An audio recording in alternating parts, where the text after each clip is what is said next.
What's up, gaming heroes, and welcome back to another awesome World of Warcraft video. In today's video, we're looking at the best World of Warcraft settings that you can have for your own personal setup. This setup does prioritize efficiency first, so you can have the best gameplay environment and make sure that you can enjoy this game without any lag or potential issues at raid, PvP, or dungeons. First of all, press escape or go down to this question mark right here. Head on over to options. If you've got the default on, you'll want to make sure you select auto loot. This will mean when you loot creatures, it gives you all the loot automatically, rather than having to click each individual item. Go ahead, select combine bags. This basically just means that instead of having individual bags open, you have them all open at once for one large bag. It's much nicer and easier to control.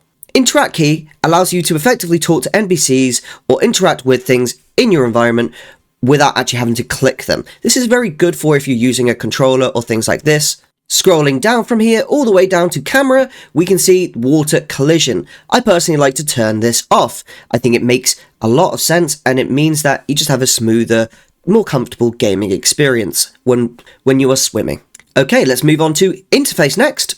Interface is really simple. This is just the tips that pop up when you start the game. I personally like to turn off the tutorials as I find them really intrusive. Going to outline, this is entirely up to you what you choose to have, but as you can see here on my character behind the options, my character is highlighted. It's got like a yellow highlight around all the character. This basically decides whether you want to have things like highlights for everyone or for things you got over your mouse over, or if you just want it objectives only. I set this to quest objectives, mouse over, and target. Chat bubbles is entirely up to you whether you want to have them on or not. This basically just shows chat above people's heads when they are talking. I personally like to have the party ones on, but not the raid ones. I find the raid ones there's too many people talking at once, and it can really fill up your screen very quickly. For quests, show warband quests completed, and I turn off show low level quests just because most of the time you're not going to need this, and you can always turn it on if needed.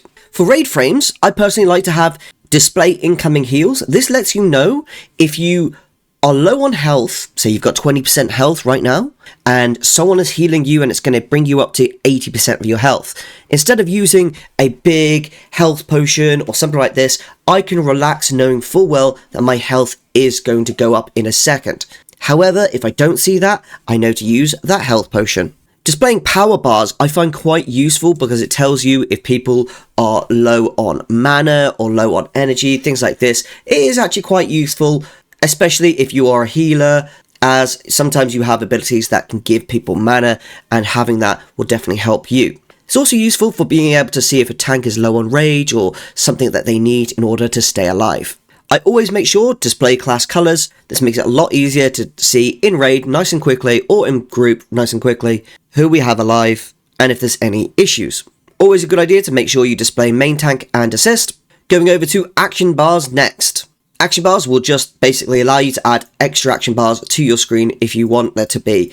I personally have about 5, and that's all that I need for myself. Going down to combat, I personally do not like the personal resource. I personally don't like the personal resource display. I like to turn that off, and then I make sure the outline is just set to outline. You can have it as a circle and an outline and an icon above you, but I honestly find that outline is perfect. Some people do like to just go for a circle and an outline, but I find it a bit too intrusive again, so I prefer just the outline.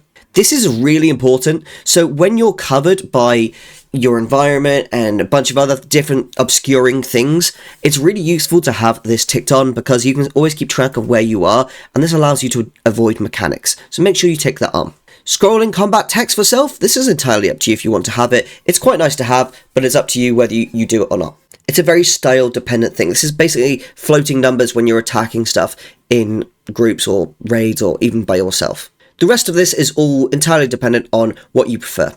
If you don't want to be invited to guilds, you can go ahead and press block guild invites. It's just a good way of basically making sure if you are guildless and you want to stay guildless and you don't want to get loads of invites, you can just turn that off. Ping system is really, really good, so I really like to make sure that I use pings as they're very useful in combat. I typically like to make sure that my ping keybind is my middle mouse button. and then it just makes it a lot easier for me to press it whilst I'm in combat without having to find any specific button. Let's just think of it, the middle mouse button is the easiest button to find, isn't it? As for keybinds, it's all up to you. You know what you're doing with keybinds. Gameplay enhancements. This is quite an interesting one. Assisted highlights. So if you've ever used the add-on Heekly, this is basically Heekly but built into game. It's just going to tell you the buttons you need to press. It's going to give you a slight light blue highlight over the button you need to press to do the most amount of damage possible. This is a really useful one to use, especially if you aren't too sure what buttons you need to press to do the most amount of damage in a specific situation. This will basically put a light blue highlight over the individual button it wants you to press to do the most damage possible. This doesn't always cover every big cooldown, but it does do a really good job of just keeping you on track. Now, let's just say you're playing the game. You might not need this. It's actually quite useful when you're dealing with a load of mechanics to suddenly have a reminder when you get back to things, a reset, oh hey, press this button next. I find this quite useful at raid. For the most part, I don't need to use it, but it is useful to have for when you're distracted by a bunch of mechanics and trying to get back into the fight. Boss warnings are absolutely brilliant. Text warnings are fantastic as well. It's entirely up to you if you use them. Going down to Cooldown Manager, this is really useful. Cooldown Manager shows you, it's a bit like weak auras but built into game. It's very useful, and it shows you your abilities that you might want to use without having to look at the bottom of the screen. Damage meter is entirely up to you if you use it or not, but if you want to use it, just press that. I like to put auto reset damage meters on as well, as I find it's a bit annoying having to press reset every single time. For names in general, I make sure that friendly players and enemy players are turned on, minions are turned off. And then for nameplates themselves, I always make sure that enemy units are displayed, but friendly aren't. If I'm a healer, I make sure friendly nameplates are turned on, but if I'm usually a damage dealer or a tank, then I always make sure just the enemy nameplates and not the friendly nameplates. I find the friendly ones are a little bit too distracting unless I'm a healer, and when I'm a healer, I do want to keep track of that. Scrolling down, this will give you a bunch of other options as to how you want your nameplates to basically be shown, whether you want that to be a health percentage or a health value, and things like this. This is my settings, feel free to use them. Going down next, we've got the accessibility, which is interface. This is just the text size, the general, everything like that. This stuff is all just standard. You shouldn't need to worry too much with all of this.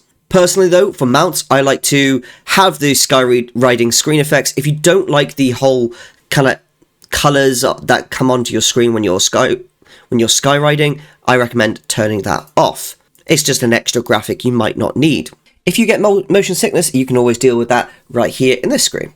Going down to graphics, this is the really important screen. Now, the thing is with graphics is just because you can doesn't mean you should, because sometimes at raid, when you've got a lot of different people in that raid, you might not be able to have the best settings possible, and it's at those times when people often complain about lag or issues that they might have in game.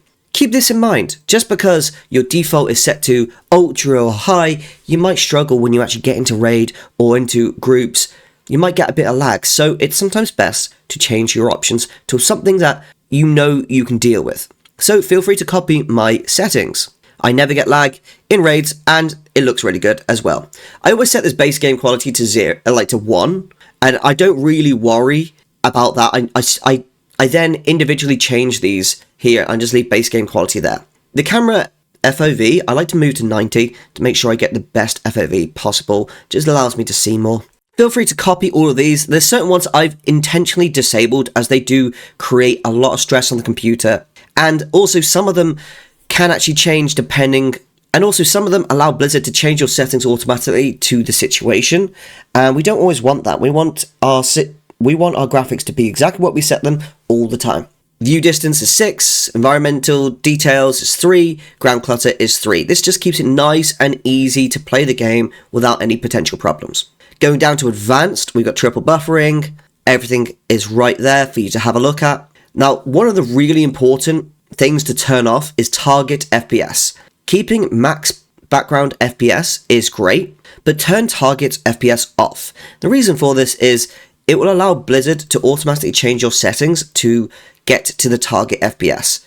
And this can be really frustrating because it can turn your settings really high or low, and then you're dealing with lag and issues like this. So it's actually better just to have max background FPS and leave it there. For brightness, I like to have it slightly under and then the contrast slightly higher, and I find this creates a really nice gameplay environment, but feel free to, experiment with that and see what works for you. If you like it really bright, you can have it really bright. If you want it a bit lighter like that, you can have it a bit lighter like that. Whatever works for you best. Going down, you can see all the optional GPU features and everything like that. Feel free to just copy the exact settings I've got on this page. So I'll pause there, okay, then I'll pause there, okay, then I'll pause there, okay, and then I'll pause there. As for audio, I personally have enable sound most of the time, and I occasionally turn it off. I have a keybind that allows me to turn it on with just a tick of a button, and that makes things a lot quicker and easier to deal with. I've come to this section here so you can see what ground clutter we actually deal with. So this ground clutter here, as you can see, isn't a huge amount, and that's kind of better for our game as a whole. For example, if we were to turn this ground clutter all the way up and press apply, look at the sheer amount of ground clutter now all over the floor. It does look nice. We do like to see it, but it is all causing more work for your computer, and when you're in heavy situations such as raid, this can affect you drastically. Much better, more clean, and more efficient. As you can see, as you get closer to the targets, the color really loads in and becomes that rich, clean environment. You can see far away, but far away isn't colored in too beautifully, and that's because it's creating the most efficient FPS possible for your gameplay, which is exactly what we're looking for in World of Warcraft. I hope this video helped you. If it did, please subscribe and help me hit 1,000 subscribers. I'll see you in the next video. This is Erosium from Gaming Hero, out.